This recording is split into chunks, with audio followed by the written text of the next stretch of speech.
Yeah, in the previous video, I promised that I'm going to talk to us about what exactly Israel is doing in Iran.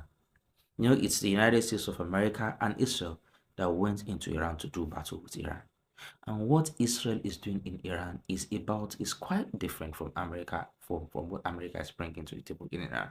And for Israel, it's about the Greater Israel Project. Now, what is the Greater Israel Project? It has been the thesis, biblical, evangelical, prophetic, political, call it whatever justification you may want to give it.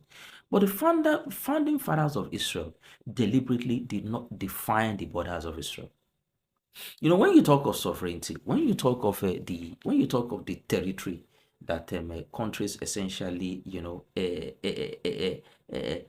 maintain sovereignty over, one of the things about sovereignty is that the dimensions, the borders of the country, we speak of, should be defined.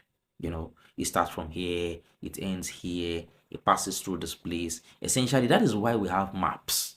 That is why, you can tell a Nigerian map from an African map, from a Ghanaian map, from an American map, and all that. But Israel is particularly special, if you want to use that word, in the fact that it deliberately did not define its borders. Why did it not define its borders? Because because the current borders of Israel are not the aspirational borders of Israel, the goal of Israel, where Israel is going to, where the wish is not the current status quo when it comes to the territory of Israel.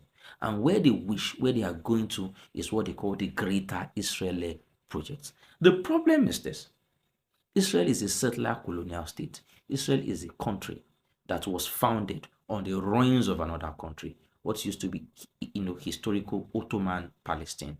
As a result of that, Israel seeded itself in Palestinian territory. The story is for another day, not today, and then started to expand more and more at the expense of historical Palestine.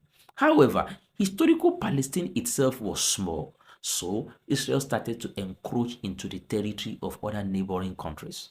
And the goal of Israel, the eventual goal of Israel, is to actually take in territory from several other countries around it, including Lebanon, including historical Palestine, like I said, including historical, Syria, some part of Jordan, some part of Egypt, even some part of Saudi Arabia. Now, that is the Greater Israel goal. That is the aspirational territorial encroachment that Israel intends to do. However, there is one country that stands, in the way of Israel achieving its